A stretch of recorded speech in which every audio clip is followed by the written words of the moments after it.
au Seigneur. Dis au Seigneur.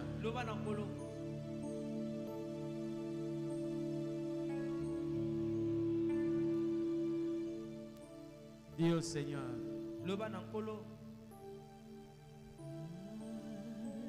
Nous te disons merci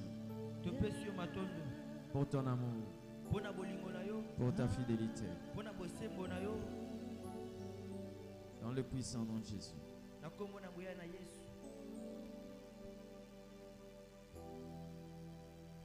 Dans le nom de Jésus.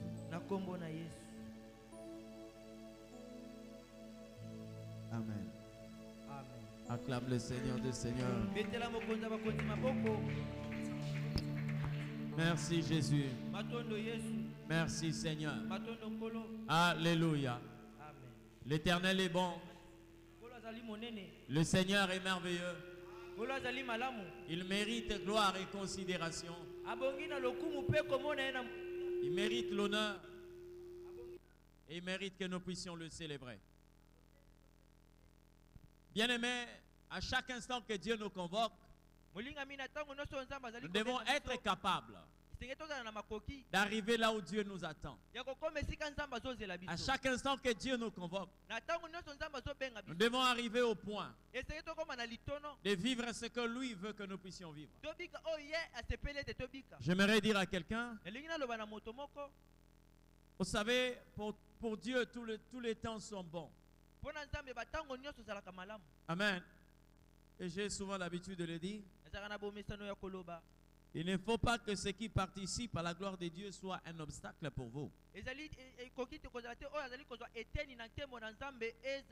ce soit une journée très ensoleillée, que ce soit une journée pluvieuse, tout moyen planifié par Dieu pour que nous puissions le rencontrer. Les gens aujourd'hui, avec la spiritualité que nous avons développée aujourd'hui, nous avons la facilité de dire Seigneur, nous t'aimons, mais nous avons la difficulté d'éprouver à Dieu que nous l'aimons. Il peut arriver, bien-aimé, et cela arrive dans ta vie, qu'un jour, que tu arrives à perdre aussi des biens de valeur à cause de Jésus.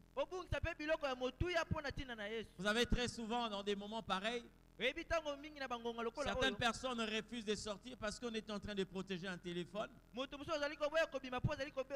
Tout simplement parce qu'on ne veut pas que sa coiffure soit mouillée. Oh, c'est des moments où quelquefois nous devons démontrer à Dieu que nous l'aimons. Il peut arriver des moments où tu viendras à l'église trempé. Et tu as même un souvenir que j'ai été, en tout cas, surpris par la pluie. Aujourd'hui, j'ai perdu un iPhone parce que j'étais sous la pluie, j'étais en train d'aller rencontrer le Seigneur. Parce que c'est lui qui nous a appelés à endurer plus que ça. Plusieurs personnes croient que la souffrance de Jésus se limite seulement quand il est monté à la croix. Non. Non, non, non, non. La souffrance de Jésus ne commence pas là. Vous savez quoi, bien-aimé? Aujourd'hui, si Dieu donnait l'opportunité à chaque personne, avant de venir dans ce monde, de choisir la famille, là où il devait sortir, quelquefois nos parents n'allaient pas avoir des enfants. Parce que tout le monde allait choisir Donald Trump, tout le monde allait choisir Bill Gates, tout le monde allait choisir des grands milliardaires. Quelquefois nos parents n'allaient pas avoir d'enfants. Mais Jésus est le seul enfant qui connaissait là où il devait naître.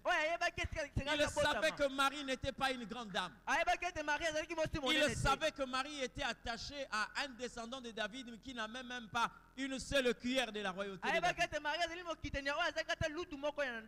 C'était une famille royale de nom. À cette époque-là, la famille de Joseph, bien qu'appartenant à David, ne régnait plus.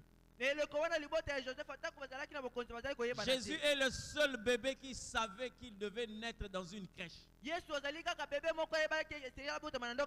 Jésus est le seul enfant qui a reçu des parents, des gens responsables, mais qui n'étaient pas capables de lui faire une lettre. Comprenez ce que je dis? Quand l'ange est venu dire à Marie, tu deviendras enceinte, il n'a pas laissé l'argent pour la layette. Donc c'est un enfant qui a commencé à souffrir bien avant. Vous comprenez ce que je dis? La souffrance de Jésus n'a pas commencé à la croix. Aujourd'hui, quand vous dites à un malade, cette maladie va vous conduire à la mort, c'est comme si vous l'avez encore tué. C'est pourquoi vous voyez des gens, malgré la maladie, même s'il atteint un stade où la guérison devient difficile, il a la possibilité même de vendre la parcelle pour essayer de chercher ne fût-ce qu'un semblant de guérison. Jésus est le seul enfant. En naissant, il savait qu'il devait mourir de telle façon. Et c'est pourquoi vous allez voir, tel que certains disent, que Jésus est né avec un esprit de mort. Parce que la manière dont, puisqu'il n'avait pas de vêtements, il n'avait pas de layette, la manière dont on l'a accueilli, c'était la manière dont on devait ramener l'homme sous terre. Parce que la Bible dit, il était émailloté. Or, ce verbe-là est utilisé seulement pour des cadavres en Israël. Vous comprenez ce que je dis? Donc, quand il est né, il n'y avait rien. Il n'y avait qu'un tissu. On pouvait le mailloter. Donc, on ne pouvait que le couvrir comme un cadavre. Ce qui s'est passé à la naissance, et ce qui s'est passé à la mort. Lorsqu'on l'a descendu, personne n'est allé réclamer ses habits auprès des soldats qui avaient tiré au sort ses vêtements. Les femmes sont seulement allées prendre de linceul et on l'a émailloté. Et on est allé le déposer dans la tombe. Jésus n'a pas seulement commencé à souffrir à la croix. Donc si aujourd'hui, tu peux souffrir pour le Christ, c'est quelque chose de très excellent. Ne soyons pas des chrétiens qui sont là seulement pour dire Jésus, je t'aime beaucoup. Il en a attendu trop. Nous avons besoin de gens qui doivent prouver au Seigneur. L'amour ne se déclare pas seulement, l'amour s'éprouve. Dieu a prouvé son amour qu'il a donné. Alléluia. C'est pourquoi j'ai interdit aux intercesseurs, quand vous voyez, nous avons des activités ici. Même quand le ciel s'est assombri, ne vous donnez pas le temps de prier pour dire au Seigneur que la pluie s'arrête. Ne faites jamais ça. La pluie n'est pas satanique. Vous comprenez ce que je dis? La pluie n'est pas diabolique. Priez calmement. Ce n'est pas à vous d'informer Dieu que la pluie va tomber. Il connaissait le programme parce que c'est lui qui en a donné. Donc s'il veut que ces jours-là, que vous puissiez passer un programme inondé, il le savait. Dieu était responsable. C'est un Dieu responsable. S'il permet que ça soit comme ça là, il faut que ça soit comme ça. Alléluia. Sous un ciel ouvert. Sous un ciel ouvert. Nous sommes en train de parler de ce thème pour que nous puissions savoir réellement quelle est la vie que l'Éternel a réservée à son peuple. J'ai dit aujourd'hui, la manière de voir les choses dans nos églises nous fait voir comme si la vie chrétienne était une vie intermédiaire entre le monde et le royaume. C'est comme si la vie chrétienne, c'est un rassemblement de personnes qui n'ont pas trouvé de place dans le monde. Non. La vie chrétienne, c'est un cercle des hommes mystérieux. C'est-à-dire des gens qui sont en train de fonctionner. Écoutez-moi très bien. La Bible dit ceci. Lorsque les anges plongent le regard, ils voient Dieu demeurer dans les fils des hommes. Même les anges ne reviennent pas. Vous comprenez? C'est ce que la Bible dit. C'est pourquoi la Bible déclare que nous avons été créés supérieurs aux anges. Parce que même les anges dans leur nature glorifiée, ils se posent des questions. Comment Dieu peut demeurer dans un corps humain? Donc la vie chrétienne, c'est pas n'importe quoi. Comprenez ce que je dis? C'est pas n'importe quoi. C'est une race de personnes qui ont la possibilité d'anéantir la force de la pesanteur. Pierre, avec tout ce qu'il avait, un pécheur expérimenté, mais les gens l'ont vu marcher sur l'eau. Vous comprenez ce que je dis? C'est même Pierre là. Ce n'était pas même lui, le fils que l'ombre de Pierre pouvait guérir le malade. Vous avez déjà vu une ombre blanche? Ça n'existe pas. L'ombre a toujours été noire. Mais vous comprenez un peu le langage de la couleur noire. Pierre, malgré la couleur noire de son ombre, mais quand même les malades sont guéris. Ça veut dire que la vie spirituelle, ce n'est pas n'importe quoi. Le fait de marcher avec Dieu, ce n'est pas n'importe quoi. Comprenez ce que je dis? Oui. Marcher avec Dieu, ce n'est pas n'importe quoi. Les gens qui sont capables de poser des actes, pas par leurs paroles, mais par la pensée. Qu'est-ce que la Bible dit dans le livre des Psaumes? Tu pénètres de loin ma pensée. Tu as commencé à parler à Joseph pendant que Joseph pensait rompre avec Marie. Il n'a même pas dit à Marie, nous devons nous séparer. Pendant qu'il pensait, l'ange de l'Éternel lui apparut et dit, ne crains pas de prendre avec toi Marie ta femme. Amen. Faites attention. Hein? Tant que tu sois en église, tant que tu sois hein? Ça dit c'est un homme mystérieux. Mais le fait que nous nous sommes cramponnés sur des choses rien et des choses banales, aujourd'hui la vie chrétienne est comparable à quelqu'un qui est en train de faire une démarche pour avoir le visa. La vie chrétienne est comparée à une faveur qu'on accorde à quelqu'un qui est en train de chercher le mariage. Marcher avec Dieu est synonyme à quelqu'un qui est en train de chercher du travail. Or, vous pouvez trouver du travail sans pour autant que vous puissiez connaître Dieu. Vous pouvez voyager sans pour autant que vous puissiez avoir une Bible. Vous pouvez vous marier sans pour autant avoir ne fût-ce qu'un seul verset dans la tête. Mais qu'est-ce que l'église alors? Qu'est-ce que l'église? Amen. La vie que nous devons mener. Je l'ai dit au début, la terre est gouvernée par le ciel. Tout ce que la terre est en train de subir est une conséquence de ce que le ciel est en train de commander. Nous n'avons que deux personnes sous le soleil. Des gens qui vivent sous un ciel ouvert et les gens qui vivent sous un ciel fermé. Mais bien aimé, écoutez-moi très bien. Il y a des gens qui croient. Aujourd'hui, tel que le diable a orienté certains prédicateurs pour faire perdre les enfants de Dieu. Lorsque vous voyez quelqu'un qui a entre guillemets une certaine stabilité monétaire, financière ou encore matérielle, on se dit que non, certainement celui-là a une vie de faveur. Quelqu'un peut avoir tous les biens de ce monde, mais il vit sous un ciel fermé. Vous comprenez ce que je dis? Il y a eu un roi, Pharaon. Il avait tous les trésors de l'Égypte. À cette époque-là, l'Égypte était comme les États-Unis de cette époque. C'était une puissance mondiale. Il avait la garde. Il avait les conseillers. Il avait les seuls moyens qu'aucun citoyen pouvait avoir. Mais lorsque le ciel a parlé, il a commencé à chercher l'interprétation. Même ses conseillers, personne ne pouvait donner l'explication.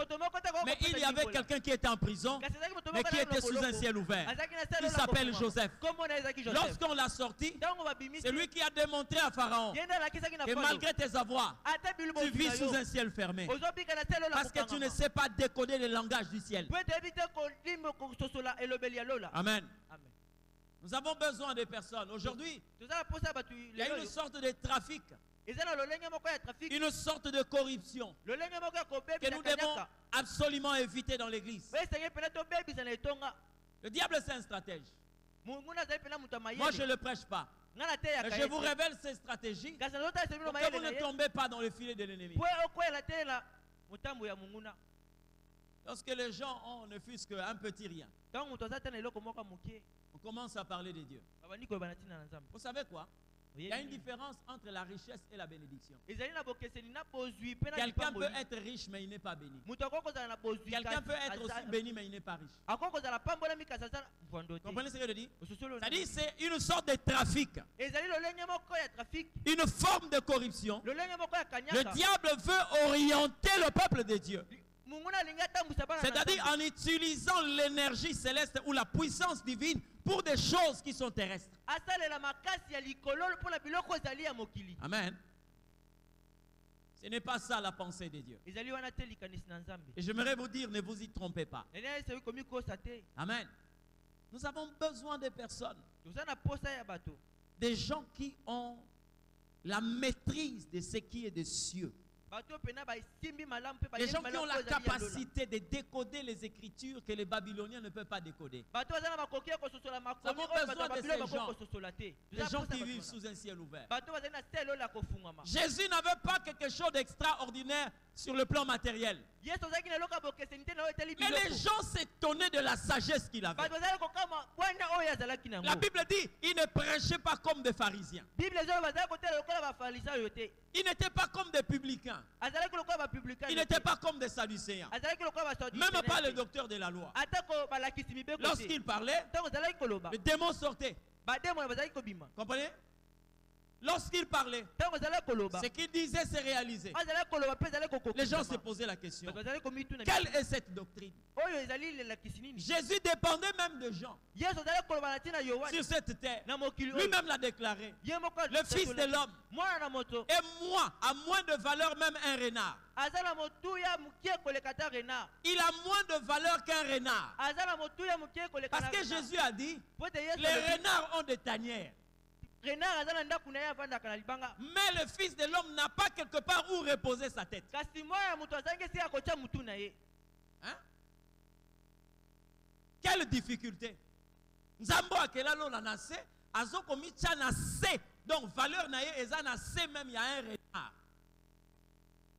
Et pourtant Jésus avait la possibilité à cette époque-là de naître dans un palais que même les princes de ce monde ne peuvent pas construire. Il y avait autre chose. Vous savez, pendant que Jésus naît, il y a une guerre entre le vêtement et le revêtement. Vous comprenez ce que je dis? C'est-à-dire que ceux qui étaient là, les sacrificateurs, leur problème c'était qu'ils étaient revêtus. Et c'est aujourd'hui la corruption qui est en train de battre dans l'église. Les sacrificateurs, c'est Dieu qui a ordonné qu'ils s'habillent comme ça. Ils avaient des éphodes, des pectorales. Ils avaient tout. Même la pièce qu'ils posaient sur la poitrine était composée de 12 pierres précieuses. Topaz, escarboucle, onyx, tout ce que vous connaissez. Mais quand Jésus est venu, il n'a pas demandé un habit comme Zacharie. Il n'a pas voulu s'habiller comme Anne, le sacrificateur, non. Mais lui, il avait une certaine différence. Parce que l'Éternel, lui a privé du vêtement, mais il lui a donné le revêtement. Ça, c'est l'esprit de Dieu. Vous comprenez ce que je dis? Nous ne voulons pas de cette corruption-là. Nous voulons rester tel que le Seigneur veut que nous puissions rester. Écoutez le témoignage, vous allez entendre. Quand on dit nous avons une tranche de témoignage, c'est vrai qu'il y a des gens qui vont passer pour dire j'ai décroché mon diplôme. Et de ceux qui disent moi le Seigneur a permis que cette année que je me marie, gloire soit rendue au Seigneur. Ah non, j'étais piéton, je suis devenu quelqu'un qui est véhiculé, gloire soit rendue à Dieu. Ah, j'étais locataire, je suis ceci, je suis ceci. C'est bien. Mais moins de personnes vont passer devant pour vous dire voilà ce que j'ai vécu. J'ai vu le ciel ouvert. J'ai vu l'Éternel assis sur son trône. Vous allez voir, les gens ne vont même pas réagir. Parce que moi, j'ai déjà vécu ça. J'ai témoigné devant les serviteurs. On était avec les serviteurs. J'ai parlé de ce que je vécu avec Dieu. J'ai entendu un réagir en disant, ah, oh, mais comment? Tu veux que je dise quoi? Que voilà, j'ai été béni, on m'a donné, je ne sais pas, un coffre à bijoux. Donc pour vous, lorsque moi, un humain, je vois le Christ, hein? Face à face comme ça, ça ne vous dit rien. Une dimension que Dieu a refusée même à Moïse. Un prophète qui parlait avec Dieu comme un homme. Il dit, Moïse parlait avec Dieu comme un ami. De bouche à bouche. Amen.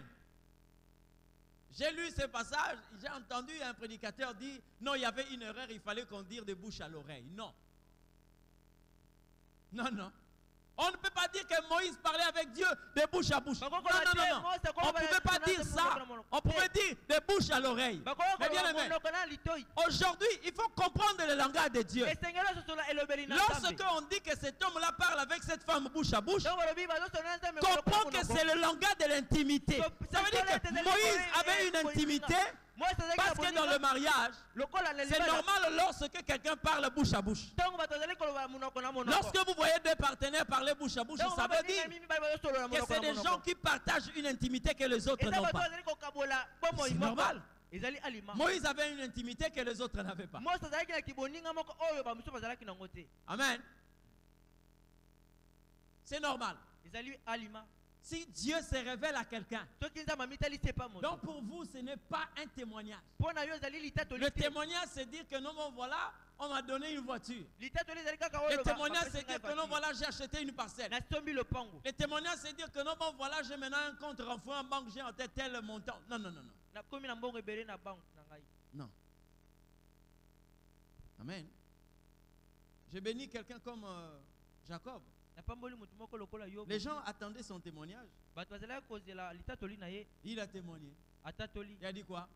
J'ai vu Dieu face à face et mon âme a été sauvée. Et il a appelé cet endroit la Péniel. C'est son témoignage. Vous comprenez? C'est son témoignage. Le ciel ouvert. Il y a une vie que nous les chrétiens nous devons mener. Cette vie, lorsque nous ne la menons pas, c'est un aveu d'échec. Parce que moi je trouve mauvais, je trouve bizarre que les gens puissent avoir une chrétienté apparente. Ça veut dire on peut connaître que vous êtes chrétien parce que vous avez un macaron, vous avez porté des badges, vous avez encore un habit là on a écrit Moukristo Azali Mouinda. Mais les gens ne savent pas palper cette chrétienté en vous. Parce que ne vous en faites pas. Au-delà de notre témoignage, il y a des ceux qui doivent témoigner sur notre nature. C'est des gens qui sont de l'autre côté. Vous comprenez ce que je dis? C'est des gens qui sont de l'autre côté. Vous allez me dire, est-ce que c'est possible? Oui. Dans ta vie, une partie de ton témoignage doit venir de tes ennemis. Dans ta vie, une partie de ce que tu es doit venir de tes ennemis. À un certain moment, Dieu force même nos ennemis à dire quelque chose de vrai. Allez voir dans la vie de Jésus. Pendant que les gens qui étaient censés connaître la loi, les sacrificateurs qui connaissaient la loi, qui lisaient la loi nuit et jour, il disait à Jésus, tu es un imposteur. Nous connaissons ta mère. Nous connaissons ton père. Nous voyons même ses frères. Les pharisiens, les publicains. Tout le monde le déclarait. Mais qui était en train d'affirmer que Jésus était le Fils de Dieu? C'était les démons. Les démons étaient en train de parler. Jésus-Christ, Fils de Dieu. Qu'est-il entre toi et nous? Mais vous êtes en train de dire non à sa divinité, mais les démons l'affirment. Amen. Donc, tant que nous avons un danger de mort, oui, nous avons un bateau et nous avons un danger de mort. Vous comprenez? Une cabine électrique ne parle pas. Allez-y, touchez, vous serez renseigné. Vous comprenez ce que je dis? Le ciel ouvert. Jean chapitre 1, le verset 51. Et si tout le monde est là, nous allons lire la parole du Seigneur. En vérité, vous verrez désormais le ciel ouvert et les anges de Dieu monter et descendre sur le Fils de l'homme. Quelqu'un dit Amen. Que le Seigneur nous bénisse. J'ai dit, nous sommes en train de parler sur cette dimension de ciel ouvert. Bien aimé, notre objectif n'est pas seulement d'informer quelqu'un, de remplir vos calepins. J'aime lorsque vous prenez des notes.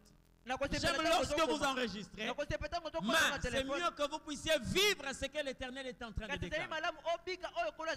Le ciel ouvert doit d'abord commencer par une grâce que l'Éternel accorde à l'homme. Dans ce passage, Jésus dit, en vérité, je vous le dis, vous verrez désormais. Je reviens sur une parole que j'ai déclarée hier. La Bible, il y a 3 temps. Après, avant et maintenant. Lorsque Jésus dit désormais, ça veut dire qu'il y a une dispensation que nous devons vivre présentement. Quand il dit désormais, ça veut dire qu'il y a une loi qui abroge ce qui était avant.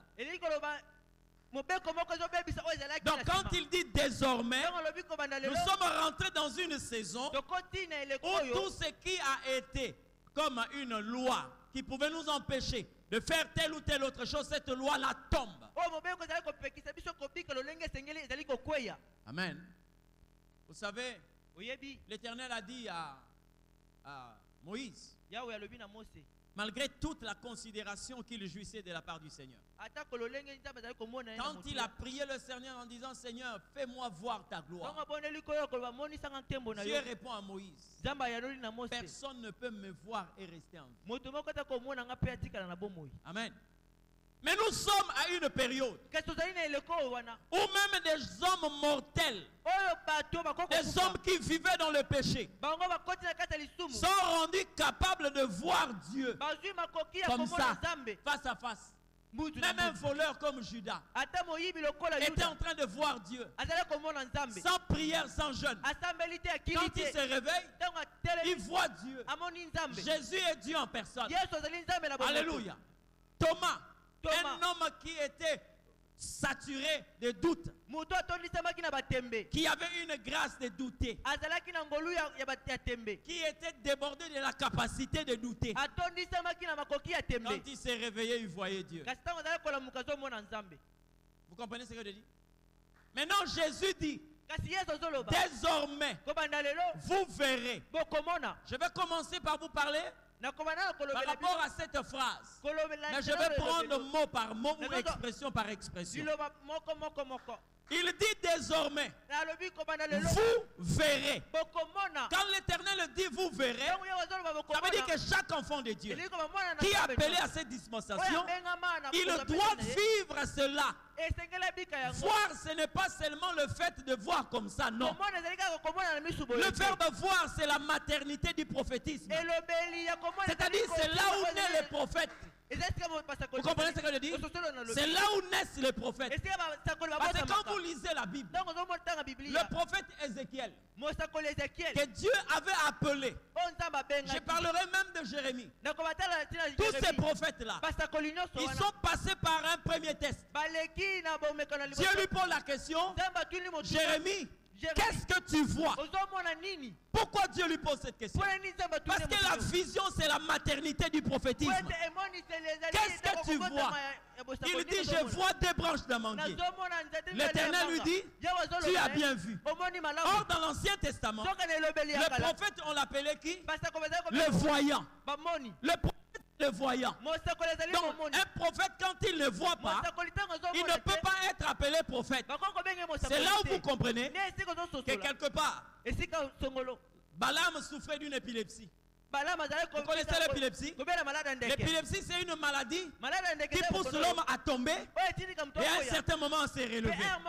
Et lorsque vous êtes dans le ministère et que vous êtes touché par l'épilepsie ministérielle, à un certain moment vous allez voir, à un autre moment vous allez perdre la vue. Pendant qu'il est en train de partir, il y avait l'ange de l'Éternel devant avec une épée. Mais Balaam était déjà tombé parce qu'il ne voyait plus. Mais là, l'Éternel avait relevé un autre prophète. Il s'appelait l'âne. C'est l'âne qui commence à voir là où Balaam ne voit plus. Il est en train de pousser l'âne. Allons-y. Allons-y. L'âne qui a revêtu le ministère prophétique. C'est pourquoi, bien aimé, dans la vie de Dieu, lorsqu'on élève les enfants, c'est pour que les enfants soient capables d'agir comme le Père. La position de Balaam et de l'âne représente le ministère entre le Père et les enfants. Il est plus élevé. Ceux-là sont en bas. Lorsque les yeux ne voyaient plus, c'était Samuel qui était en train de voir. Quand les sacrificateurs Élie ne voyaient plus, c'est Samuel qui voyait. Et c'est lui qui pouvait lui faire entendre ce que l'Éternel lui avait dit. Amen. Mais j'ai besoin des pères qui peuvent voir même à la mort. Amen. Nous avons besoin de ce genre de pères. Et je suis en train de prier et demander au Seigneur que nous soyons capables de voir même jusqu'au dernier jour la race de Jacob. Bien qu'il a vieilli, bien qu'il a vieilli, il a les enfants sous lui et il a les petits-fils. C'est-à-dire il y a la génération de Joseph, il y a la génération de Manassé, mais il a la capacité, malgré sa vieillesse, il s'assoit. Il appelle ses enfants. Il commence à prophétiser. Parce qu'il est en train de voir. Bien qu'étant vieux, mais il a déjà vu le Christ. Nous avons besoin de ce genre de père. Pendant que Jacob est là dans sa vieillesse, Joseph croit que papa Zomona Soumala Mouté. Il prend Manassé. Il met ici. Et Ephraïm, il met là. Il sait que quand il va avancer ses enfants, il prend le plus grand. Il le place au niveau de la main droite. Il prend le plus petit. Il le place au niveau de la main gauche. Et quand il arrive devant Jacob, Jacob sachant qu'il était en train de prophétiser sur des choses qui vont arriver, il a croisé ses mains. Il a pris la main droite. Il a posé sur Ephraïm. Il a pris la main gauche. Il a posé sur Manassé. Oh, Joseph est en train de dire à son père, ce n'est pas comme ça que cela doit se faire. Le plus grand c'est celui-là. Non, non, Jacob est en train de dire à Joseph, non, non, tu ne comprends pas ce que je fais. Parce que la Bible dit, l'homme ne peut donner que ce qu'il a. Oh, qu'est-ce que Jacob avait reçu? Jacob avait reçu une prière croisée. Quand la mère Rebecca est allée vers Jésus, Rebecca va vers Jésus. Jésus va prendre sa main droite. Il le pose sur Jacob. Il prend sa main gauche. Il le pose sur Ésaü. Et il a déclaré, le plus petit dominera sur le plus grand. Et lorsque Joseph va apporter ses enfants, lui aussi il transmet ce qu'il avait reçu. Tu n'as pas compris Dieu. Lorsqu'on est sous un ciel ouvert, les choses ne doivent pas fonctionner de la même façon. Quand on est sous un ciel ouvert, les choses fonctionnent autrement. Alléluia. Vous verrez. Nous ne voyons pas comme les hommes. Nous rentrons dans la dimension de la visibilité. Quand le ciel est ouvert, il dit vous verrez. Or dans la vie de l'homme, nous n'avons que deux étapes. Lorsque Dieu nous appelle, quand Dieu nous appelle, nous avons la première étape, celle d'entendre. Et la seconde étape, celle de voir. Alléluia. C'est-à-dire qu'il y a la promesse et l'accomplissement. Lorsque Jésus déclare, vous verrez désormais. C'est-à-dire nous sommes arrivés à une période. J'aimerais dire à quelqu'un, nous devons bannir cette façon de prêcher la parole de Dieu. Jésus est un Dieu qui n'a pas d'opposant. Jésus n'a pas d'opposant. Moi j'ai un opposant. Il s'appelle le diable. Mais Jésus n'a pas d'opposant. Parce que la force qu'a Jésus, personne ne peut s'opposer à lui. Quand le diable s'est révolté au ciel, Jésus ne l'a pas touché. Quand le diable s'est révolté dans les cieux, c'est Michael qui l'avait précipité. Et ça nous a embêtés. Pouvoir Satan a côté les matins. Alors quand on arrive à l'église de Dieu, il ne faut pas prendre Jésus comme quelqu'un qui est positif et le diable négatif, que c'est le diable qui a la possibilité de combattre les Christ. Non, non, le diable peut te combattre. Mais il ne combattra jamais le Christ. Jamais au grand jamais. Il ne le fera pas. Parce qu'il n'a pas le pouvoir de le faire. Alors si c'est Dieu qui t'a promis, alors ne crois pas que la main du diable peut arrêter ce que Dieu a promis. Nous devons arrêter cet évangile-là. La Bible dit ceci: j'agirai. Qui s'y opposera? Vous savez, à cette époque-là, même aujourd'hui, quand une femme est enceinte, ce n'est pas d'abord une victoire. Parce que quand on est enceinte, on a 9 mois de grossesse. Il y a ce que nous appelons la souffrance de la grossesse et la douleur d'enfantement. Entre ces périodes-là, il peut y avoir un avortement. C'est pourquoi Dieu va dire à Israël, au milieu de toi, il n'y aura ni une femme qui avorte, ni une femme stérile. Quand l'ange est venu vers Marie, même Marie était en danger. Vous comprenez? C'est pourquoi vous allez comprendre certaines paroles de Dieu. L'ange vient à Marie. Il dit à Marie, voici tu deviendras enceinte. La parole qui suit après, c'est quelle parole? Et tu enfanteras. Ça veut dire que malgré les 9 mois, malgré la douleur, malgré la souffrance, il n'y aura pas d'avortement. Tu finiras par enfanter. Ça veut dire que quand il y a la promesse, il y aura l'accomplissement. Que vous le vouliez ou pas, vous verrez. C'est ce que Dieu dit ici. Lorsque le ciel est ouvert, vous verrez. Nous sommes arrivés à une période où les gens sont capables de vous prêcher.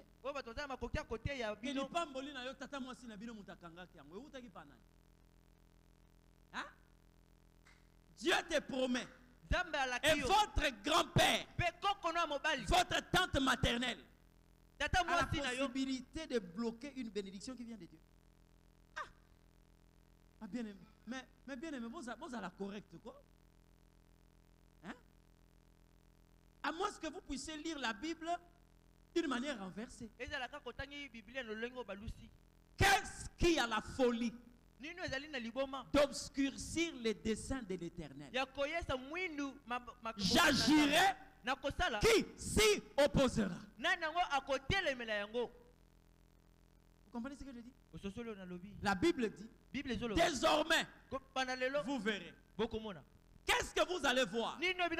C'est là aussi le problème. J'aime cette parole de la Bible qui dit de Dieu ceci: c'est lui qui dit un mot. Et non, j'aimerais que vous puissiez répéter ça parce que ça va rester en vous. C'est Dieu qui dit un mot. Et on dit la chose. La chose. C'est là où je me mets. La chose. C'est-à-dire ce que Dieu avait dit là. Autre chose ne va pas s'accomplir. Mais la chose là, c'est la chose. La chose. C'est lui qui dit un mot. Et la chose s'accomplit. C'est la chose. Si Dieu a dit 2, c'est 2 qui va s'accomplir. Si Dieu a dit A, c'est A qui va s'accomplir. Alléluia. Pourquoi vous allez voir Dieu en montrant à Joseph, et il était en train de recevoir la prosternation, cela montrait un niveau de responsabilité, une dimension de responsabilité. C'est pas ça? Oui, c'est ça. J'ai vu 11 gerbes qui se prosternaient devant ma gerbe. J'ai vu 11 étoiles, la lune et le soleil, qui se prosternaient devant mon étoile. Ça parle d'une dimension de responsabilité.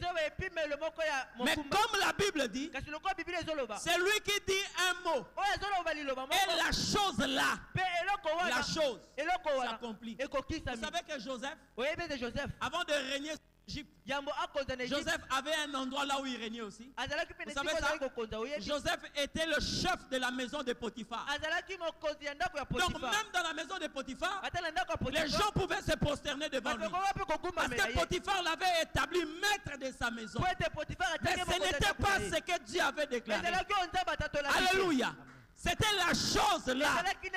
C'était la chose là qui devait s'accomplir. En dehors de la maison de Potiphar, Joseph est devenu le chef de la prison. C'est-à-dire dans la prison, même les prisonniers pouvaient se prosterner devant lui.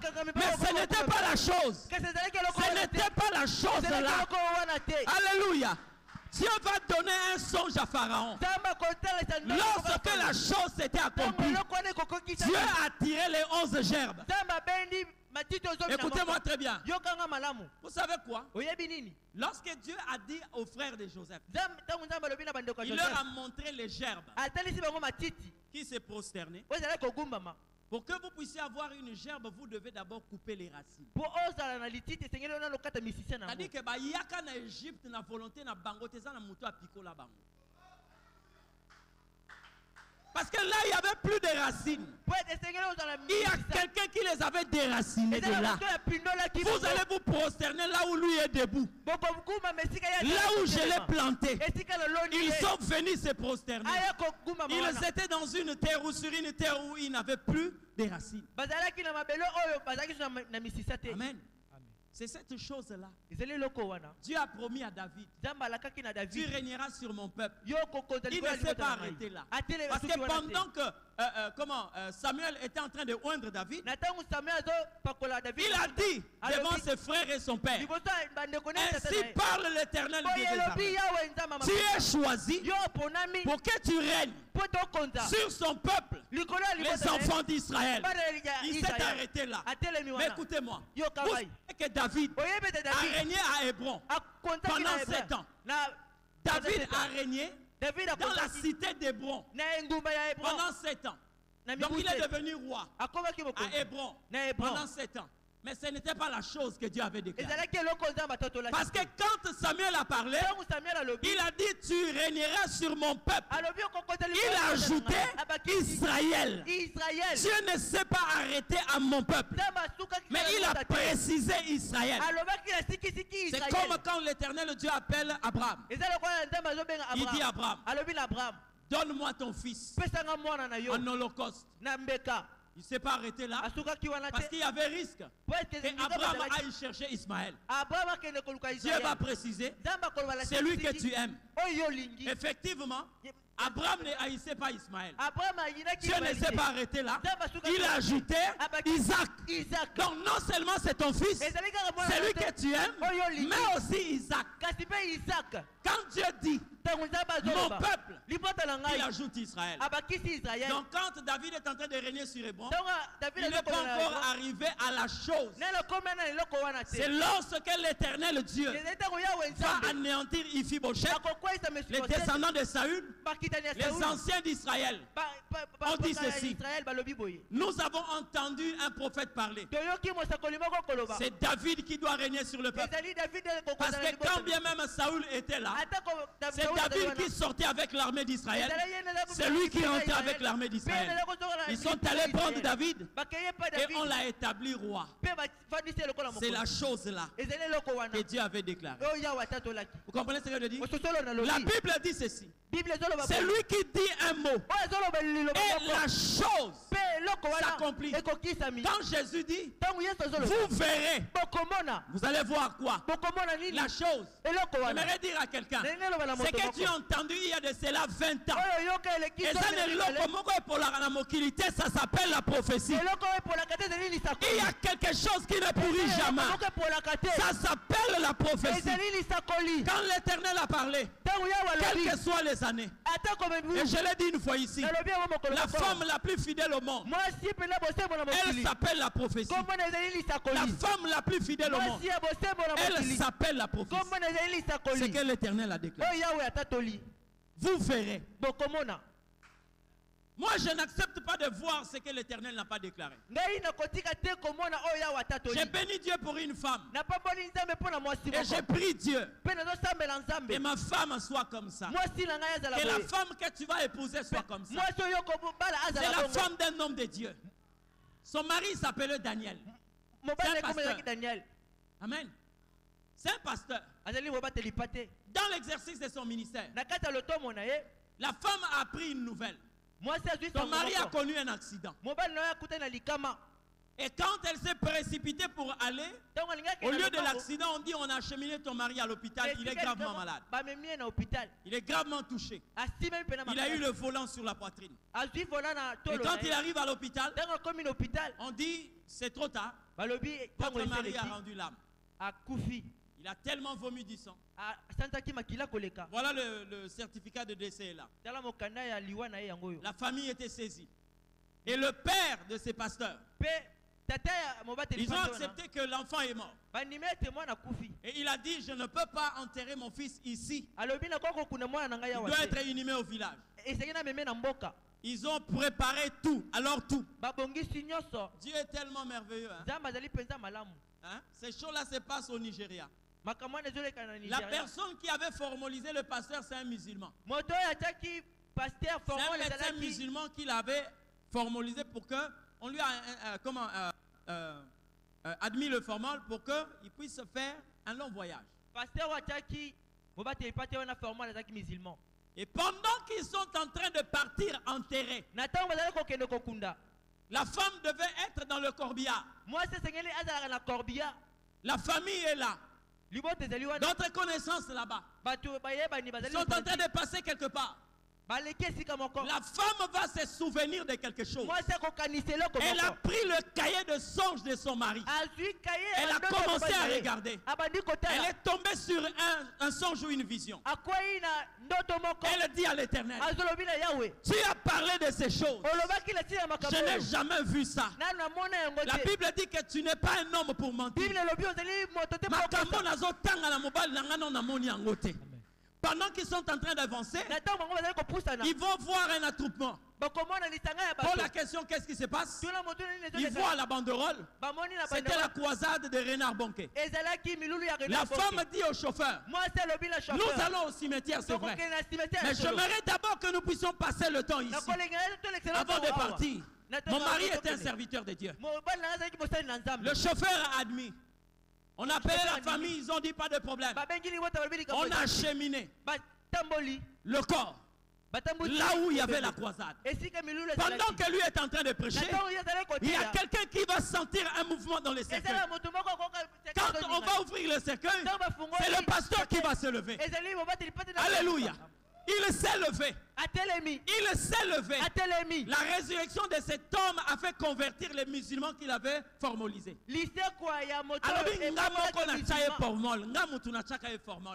Voir cet homme debout, ça veut dire que réellement Jésus-Christ est Dieu. C'est la chose là qui va s'accomplir. Pas n'importe quoi. Mon frère, ma soeur, si vous avez entendu quelque chose de la part de Dieu, ne paniquez pas. N'allez ni à gauche ni à droite. Dieu est tellement fidèle. Je le dis souvent. Si vous visitez là où Dieu est, sur son trône, Vous cherchez la fidélité. Vous n'allez pas trouver cela. Ici, on enveloppé des anges. Quand vous cherchez la fidélité, vous n'allez pas la trouver. Vous savez pourquoi? Parce que c'est lui-même qui est fidèle. Si vous cherchez autour de lui la fidélité, vous ne la trouverez pas. Parce que la Bible dit, Dieu est fidèle.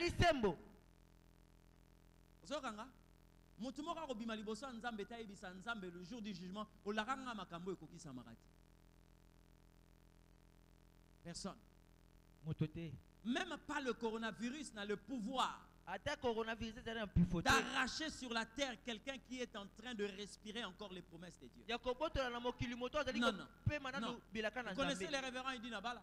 Hein? Les révérends Idi Nabala. Vous savez qu'il y a une de ces fois qu'il est allé se réveiller à la mort.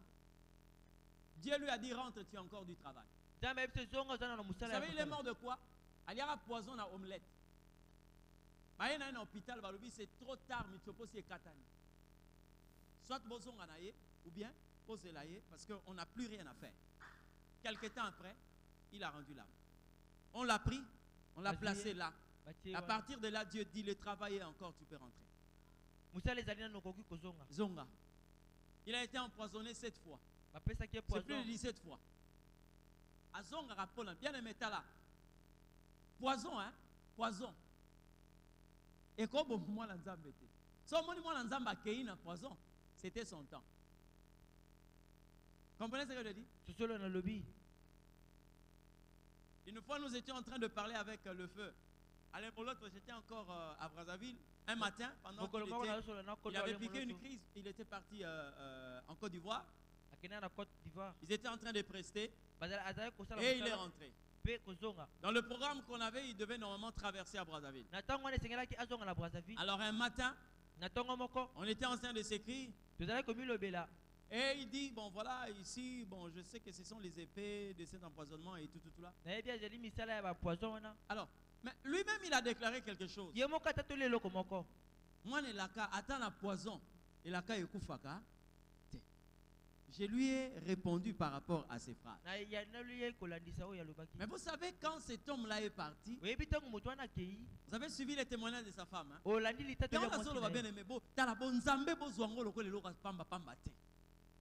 Quelqu'un qu'on est venu prendre par les anges. Vous n'avez jamais suivi ça? J'ai parlé avec sa femme. Pendant que, parce qu'elle aussi, quand elle entendait son mari parler du docteur Amos, mais quand elle me disait docteur Amos, pour moi je me disais que c'est un pasteur, un papa et tout là, on a commencé à rigoler.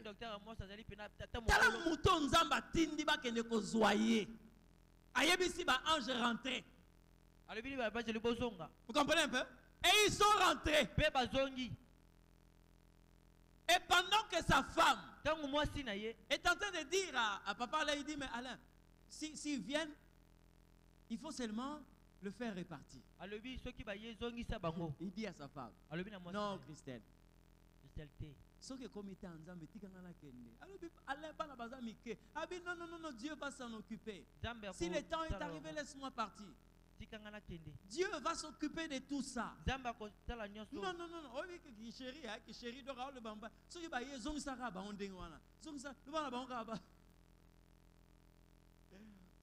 C'est merveilleux d'être avec le Seigneur. Non, c'est merveilleux. C'est merveilleux d'être avec Dieu. J'ai parlé avec le pasteur Blaise Toko. Le pasteur Blaise Toko. Vous le connaissez, hein? C'est lui qui était à Sangomala Moula, hein? Qui animait l'émission Carrefour Matinal. Il y a des moments où il venait à la maison. Quand il est tombé malade, il y a un pasteur qui m'appelait pour dire voilà, nous sommes à tel endroit. Non, il n'y a pas de problème. Moi, je vais arriver. J'étais d'abord parti à la maison. Je l'ai vu, on a pris avec sa femme et tout. Je suis parti, je l'ai laissé là. On l'a acheminé à l'hôpital. Et là, à l'hôpital, il appelle un autre collègue pasteur. Il lui dit ceci. Je suis en train de souffrir trop. Nalina Kepema. Vous entendez ce que je dis? Bien aimé, bon, ça va il dit, bon, c'est aussi un docteur. Il dit, docteur, je souffre trop, je ne supporte pas ce genre de douleur. Je vais aller me reposer. Il dit, ah non, pasteur Blaise, il ne faut pas dire ça. Il dit, non, je vais me reposer. Viens me faire la Sainte Seine. Cherche quelque chose, fais-moi la Sainte Seine, je vais aller me reposer. Il y avait du pain, il y avait un jus, il a prié. Tellement qu'il a insisté, il a prié. Et je te donne le corps du Seigneur et je te donne son sang. Il a prié et il dit, ça va, je crois que je peux aller me reposer. Et quand le pasteur est sorti, sa femme voulait entrer. Automatiquement, il a tiré le dernier souffle et l'homme de Dieu est parti. Quel mystère. Amen. Marcher avec Dieu, c'est un mystère. Marcher avec Dieu, c'est un mystère. Comprenez ce que je dis? C'est un mystère. Et quand le Seigneur dit, vous verrez. Bien-aimé, insiste sur ce que l'Éternel a déclaré dans ta vie. Qu'est-ce que Dieu a déclaré? La Bible dit, tu porteras le nom que la bouche de l'Éternel déterminera. Il ne faut pas accepter n'importe quoi. Lorsque quelqu'un a acheté une parcelle et qu'il a placé par exemple une pancarte, il a écrit parcelle occupée par le colonel tel. Tout ce que vous allez trouver dans cette parcelle, ça veut dire que ça émane de la volonté du propriétaire. Il ne faut pas accepter n'importe quoi. Et ce que j'aime avec Dieu, c'est qu'il ne nous a pas laissé comme des terrains que chacun pouvait faire ce qu'il veut. La Bible dit ceci. L'Éternel a préparé des choses que nous devons accomplir. Donc quand tu viens dans le monde, tu n'es pas le fruit du hasard. Tout ce que tu vas vivre, cela avait déjà été établi et programmé par l'Éternel Dieu. Amen. Là où il veut que tu échoues, tu échoueras. Là où il veut que tu réussisses, tu vas réussir. Amen, amen. Il dit, vous verrez. C'est lui qui dit une chose. Et la chose arrive. Qu'est-ce que nous allons voir? Il dit, vous verrez les anges de Dieu. Bien-aimés dans le Seigneur, ne vois pas n'importe quoi. Quand l'Éternel est en train de parler ici, il y a des gens qui ne voient que des démons. Il y a des gens qui ne voient que des démons. Matin, démon. Midi, démon. Ils ne voient que des démons. Amen. Et vous devez savoir, connaître ces gens-là, ils sont faciles à repérer. Même si vous avez 30 minutes à prière, au tournier, au monini. Tant vous prier, noir et télémiao. Ok, nous allons prier. Vous priez à un certain moment. Au monini. Tant vous avez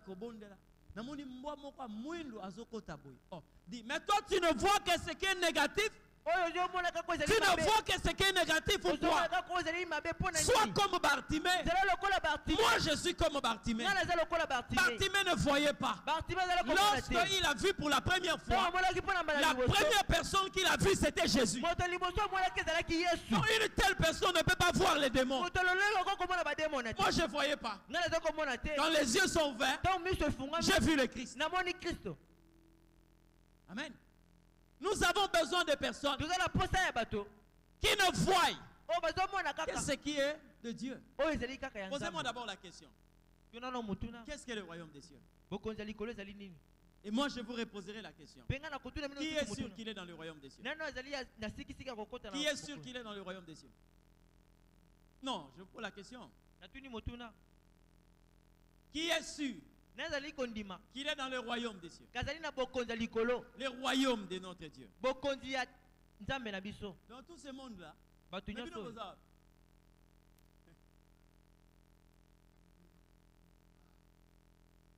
ça, il y a cash. Hein? On a FCC. Je pose la question de savoir qui est dans le royaume des cieux. Qui est sûr d'être dans le royaume des cieux? Oui, parce que tel que nous sommes ici, enfants de Dieu, nous n'attendons pas le royaume, mais nous sommes déjà dans le royaume des cieux. Jésus a dit quoi? Le royaume est au milieu de vous. Nous sommes déjà dans le royaume. Posez-moi la question de savoir. Il y a toute une brigade qui lutte contre le terrorisme dans chaque pays. Aux États-Unis, il y a une brigade qui lutte contre le terrorisme. C'est-à-dire qu'ils ont tellement développé leur service de renseignement qu'ils ne veulent même pas voir un terroriste sur le sol américain. Ils sont là en train de scruter tout le monde, de savoir est-ce que c'est un citoyen correct ou c'est un présumé terroriste. Mais si le monde ne veut pas avoir de tels ennemis, des gens qui peuvent infiltrer des nations, mais si vous êtes dans le royaume des cieux, posez-vous la question de savoir quel est le royaume qui peut avoir plus de sécurité au-delà du royaume des cieux. Parce que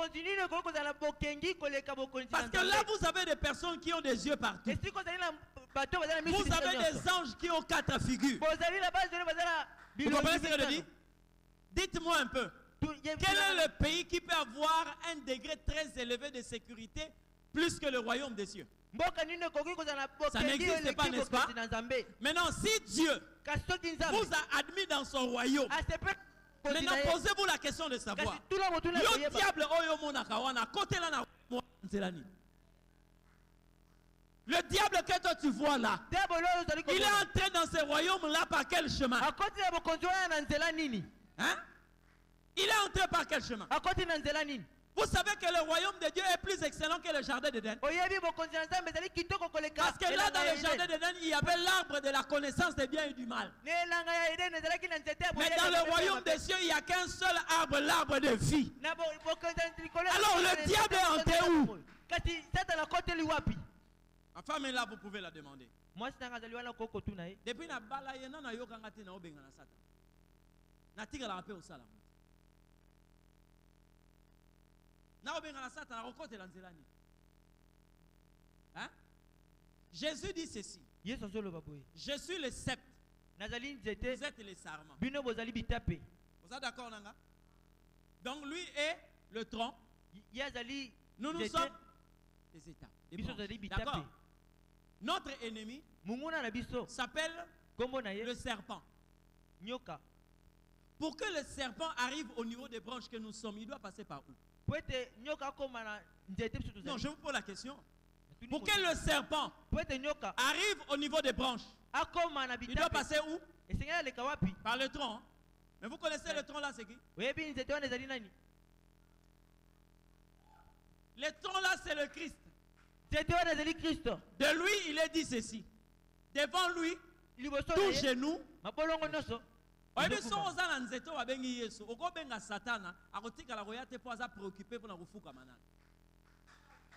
C'est-à-dire, tu peux lui demander de venir. Viens. Viens.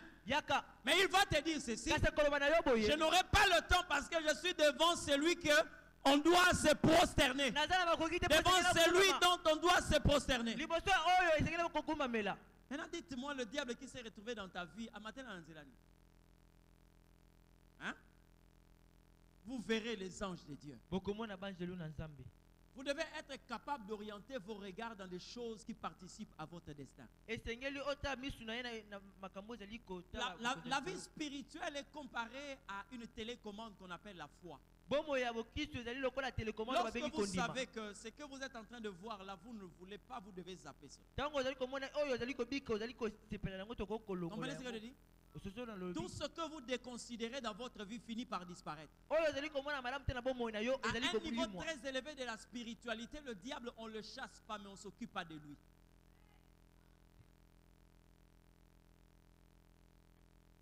Comprenez ce que je suis en train de dire? On ne le chasse pas. On ne s'occupe pas seulement de lui.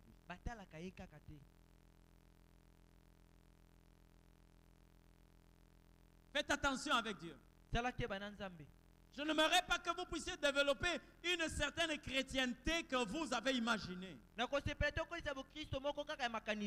devenez ce que l'Éternel a voulu que vous puissiez devenir. Vous verrez les anges de Dieu. Abraham est sorti de sa maison. Dieu lui pose la question. Qu'est-ce que tu vois? Il regarde le ciel. C'était la nuit. Mais lorsque vous regardez la nuit, qu'est-ce qui est dominant?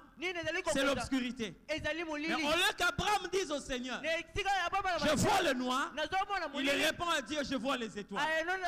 Puisqu'il est en train de cibler des choses qui doivent jouer un rôle important dans sa destinée. Il ne faut pas voir ce qui ne va pas te servir. Regarde ce qui peut te servir. Ce qui peut t'apporter un plus dans ton destin. C'est pourquoi vous pouvez voir un voleur. Tu vois un Jacob, mais tu déclares que moi je vois Israël. Parce que moi, Jacob n'est pas important pour moi. Celui qui est important pour moi, c'est Israël. Alléluia. Tu peux voir une prostituée comme Rahab. On te pose la question. Qu'est-ce que tu vois? Moi, je vois une ancêtre de Jésus. Comprenez ce que je dis? Je suis en train d'orienter mon regard par rapport aux choses qui peuvent compléter mon destin. Alléluia. Lorsque nous marchons avec Dieu, les ciels ouverts, c'est une autre histoire. Les ciels ouverts, c'est une autre affaire. Vous verrez les anges de Dieu. Nous ne voyons pas n'importe quoi. La première grâce que Dieu accorde à ceux qui sont sous un ciel ouvert, c'est la capacité de voir. Vous allez voir une femme, et la Sunamite. La Sunamite est passée par une période, parce que chaque homme, nous sommes dans une société où la Bible est en train de dire que le prince de ce monde a aveuglé plusieurs personnes. L'aveuglement signifie le règne des ténèbres. C'est l'aveuglement qui vous empêche de voir. Combien même je peux prendre de l'argent déposé ici, s'il y a l'obscurité, je demande à quelqu'un de venir prendre l'argent. Il va tourner tout autour. Il peut même piétiner cet argent et chercher encore de l'argent. Pourquoi? Parce que l'obscurité est en train de régner. Mais vous savez quand est-ce la Sunamite avait vécu le ciel ouvert, elle qui était stérile. Vous connaissez à quel moment? Parce que makambo nazoteya yo eza makambo ezokotisa yo na reine mususu. O comprendre ndenge nini makambo ngo esalamaka. Vous connaissez quand est-ce la Sunamite est entrée dans le cycle de ciel ouvert? Ce n'est pas lorsque elle a reçu l'enfant. Ce n'est pas à cette époque-là. C'est là lorsqu'il a dit à son mari, l'homme de Dieu qui passe souvent ici, c'est un homme de Dieu. Ça veut dire qu'Élisée était en train de passer à tout moment là. Mais le jour où la femme a reçu la vision, elle s'est rendue compte que moi, je suis et pourtant, Élisée passait là. Cet homme de Dieu qui passe là, c'est un homme de Dieu. Elle dit à son mari, construisons une chambre haute. Meublons-la. Quand cet homme passera, nous allons le contrer. De manière à ce qu'il passe la nuit ici.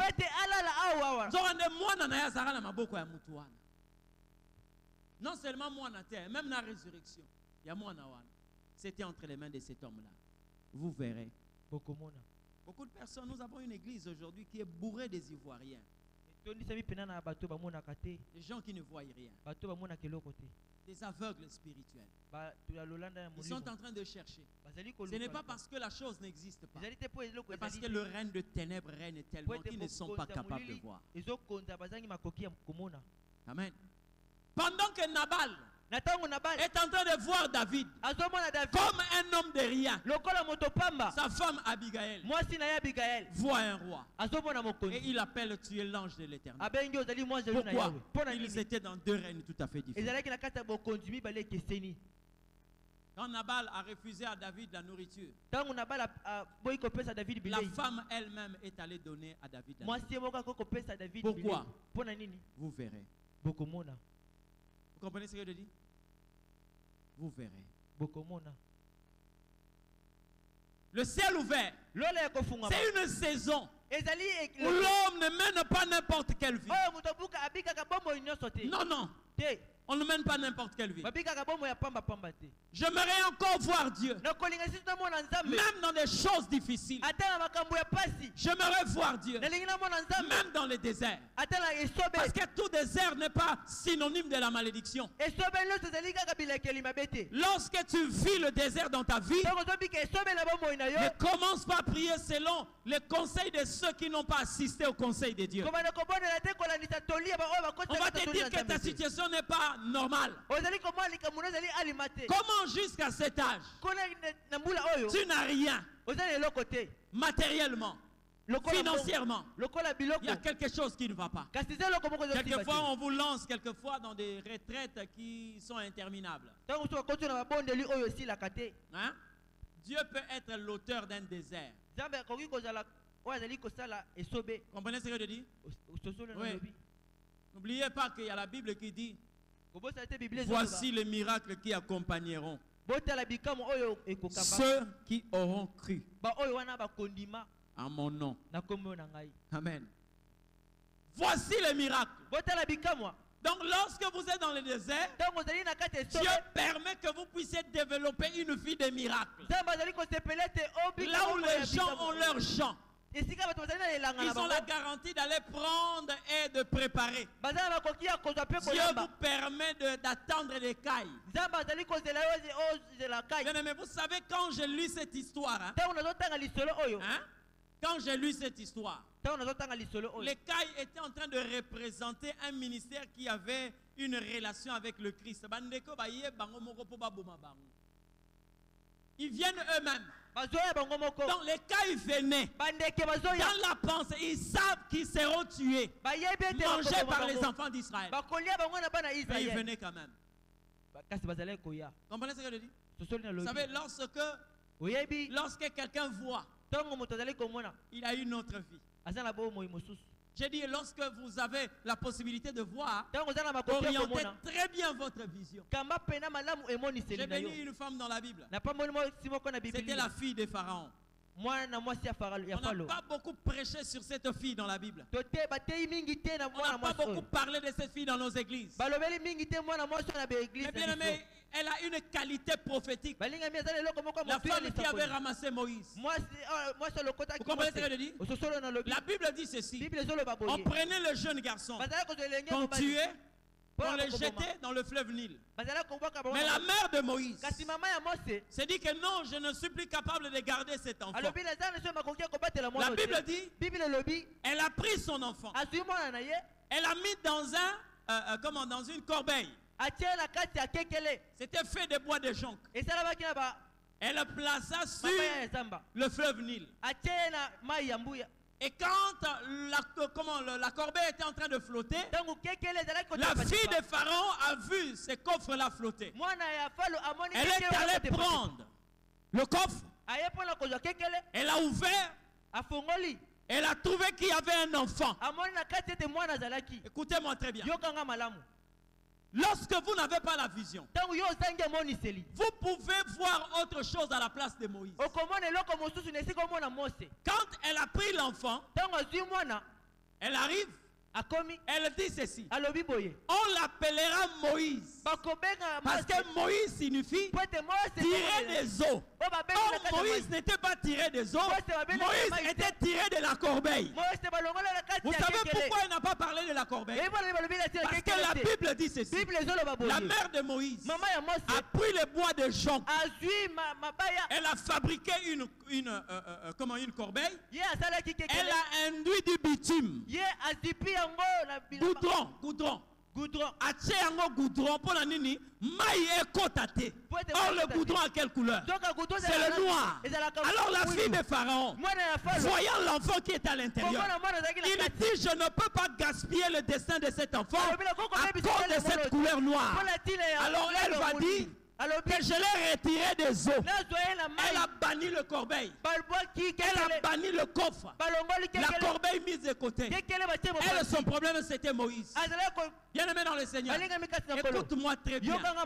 Dieu peut te mettre dans une situation obscure. Les gens qui ont la véritable vision, ils ne verront que toi. Ils ne verront pas la situation dans laquelle tu es. C'est comme ça que les mages, lorsqu'ils sont venus, ils ne se sont pas préoccupés de la crèche. Ils sont botamana na kati ya crèche. Crèche bisika obanyama bazo lia, bazo bota, bazo vanda. Ils n'ont pas de vase. Vous imaginez ce que je veux dire? Donc ça sentait tellement mauvais. Mais si tu entres dans une crèche, quelle va être la position que tu vas adopter? Pour vous qui êtes sceptiques, vous continuez à la crèche, ça sent déjà mauvais. Déjà que nous avons aujourd'hui des cache-nez, ça va te faciliter de les placer pour que tu ne sentes pas cette mauvaise odeur. Certains vont entrer comme ça. Mais là où est Jésus? Mais écoute-moi très bien. Les mages sont entrés. La Bible dit, ils se sont prosternés. Lorsque vous êtes dans une crèche, l'odeur que vous entendez là vient d'où? Hein?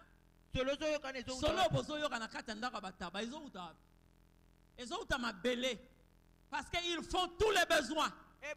Là, mais au lieu que le mage reste debout pour être loin de cette odeur, la Bible dit ils se sont prosternés. Je l'ai dit une fois ici, lorsqu'on se prosterne, il y a trois éléments qui entrent en action.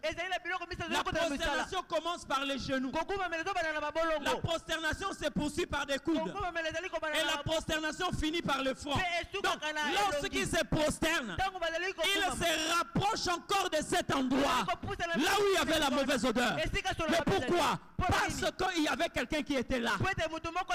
Nous sommes capables de prendre Moïse et d'oublier cette corbeille noire.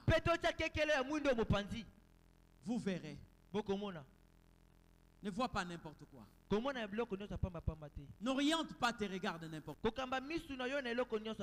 Lorsque le ciel est ouvert, le Seigneur vous donne la possibilité de voir pas comme les hommes peuvent voir. S'il a dit à Jérémie, tu as bien vu, ça veut dire qu'il y a des gens aussi qui voient mal. Beaucoup de personnes aujourd'hui ne réussissent pas dans leur vie parce qu'ils ne savent pas orienter le regard. Comprenez ce que je dis? Je suis en train de prier pour toi ce soir. Que cette grâce te soit accordée. De voir. De voir. Vous voyez la femme qui est dans le livre de Cantique des Cantiques? Cette tsunamite. Quel est le parent qui va accepter que sa fille commence à s'affoler à cause d'un berger? Quel est ce parent-là? Parce que le berger, en fait, c'est qui? C'est celui-là qui s'occupe de son troupeau. La chose la plus chère pour un berger, c'est son troupeau.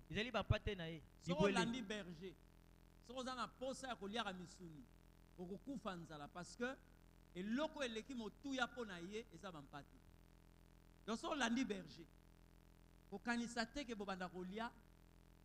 chaque jour. Maintenant, posez-vous la question de savoir. La fille là qui est en train de suivre les bergers. Oh, j'ai cherché celui que mon cœur aime. Je ne l'ai pas trouvé. J'ai posé la question. Est-ce que vous l'avez vu? Les autres ont dit il est en train de paître son troupeau. Je l'ai suivi. Je l'ai suivi. Mais pourquoi? C'est parce que la femme est en train de voir un roi dans un berger. Pendant que vous voyez un berger, elle est en train de voir le roi. Pendant que vous êtes en train de voir le sceptre, un sceptre bois, vous êtes en train de voir la verge, elle est en train de voir le sceptre royal. Parce que Dieu, en fait, a une façon de travailler. Lorsque le temps arrive, Dieu demande à Moïse de cacher le bois par l'or. C'est-à-dire, vous prenez le bois On recouvre l'or. C'est comme ça qu'on a travaillé l'arche de l'Éternel. C'était fait par le bois d'acacia. D'accord. Donc, mais là, il fallait maintenant couvrir. Le bois de gopher, il fallait le couvrir de l'or. Quand vous voyez, vous croyez que c'est de l'or. Or, en réalité, à l'intérieur, il y a le bois. Vous comprenez ce que je veux dire? Mais il arrive un moment. Parce que même dans le langage, le bois parle de l'humanité. Et l'or parle de la divinité. Dieu était en train de parler. Nous sommes arrivés au moment où il y a un humain qui se cache dans le divin. Parce que Jésus n'a pas été prédestiné à mourir seulement quand Marie s'est présentée. Non. Jésus est prédestiné à mourir avant la création du monde. Et pendant que la Bible est en train de dire l'agneau de Dieu prédestiné avant la création du monde. L'agneau ne règne pas. L'agneau est appelé à abattre. Il est appelé à être abattu. Mais c'est le lion plutôt qui va régner. Vous comprenez? Mais à un certain moment, Dieu va demander à son serviteur de cacher l'or dans le bois. C'est-à-dire, on prend maintenant l'or, on va le cacher dans le bois. C'est la période où la Bible dit en lui habiter corporellement la plénitude de la divinité. Dieu a pris la divinité, il l'a caché dans l'humanité. C'est là où l'Éternel a pris l'or, il l'a recouvert du bois. C'est pourquoi même le diable, qui connaissait Jésus depuis la création, il posait la question à Jésus: si tu es fils de Dieu. Donc même il y a un douté.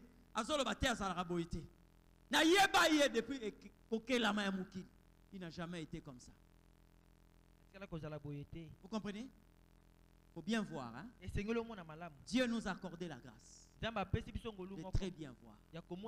Plusieurs personnes se sont doutées de Christ parce qu'on a recouvert du bois. Jean-Baptiste a déclaré: moi aussi je ne le connaissais pas. Celui qui m'a envoyé m'a dit: c'est lui sur qui tu verras la colombe, l'esprit descendre et s'arrêter. Parce que la forme qu'il avait ne permettait pas aux gens de détecter aussitôt que c'était Dieu. Et la Bible dit: il a pris la forme d'un serviteur. Il est venu habiter parmi les hommes. Le temps nous est tellement imparti. Ce soir, j'aimerais prier avec vous. J'aimerais dire à une personne: il y a quelque chose qui doit se faire dans ta vie. Il y a beaucoup de choses que l'Éternel a mis à ta portée. Mais il te faut une vision. Il te faut une visibilité. Il te faut une autre façon de voir. Ce soir, nous allons prier sous un ciel ouvert. Que la grâce de Dieu tombe dans ta vie comme une pluie abondante. Prends la position qui te permet de prier. Nous allons prier. Prends la position qui peut te permettre de mieux prier. Prends la position qui peut te permettre de mieux entrer en contact avec le ciel. Oh Jésus, sois béni. Je n'aimerais pas mettre les paroles dans ta bouche, mais tu as tout écouté. Tu peux prier. Oh Jésus, merci. Jésus, merci. Jésus, merci.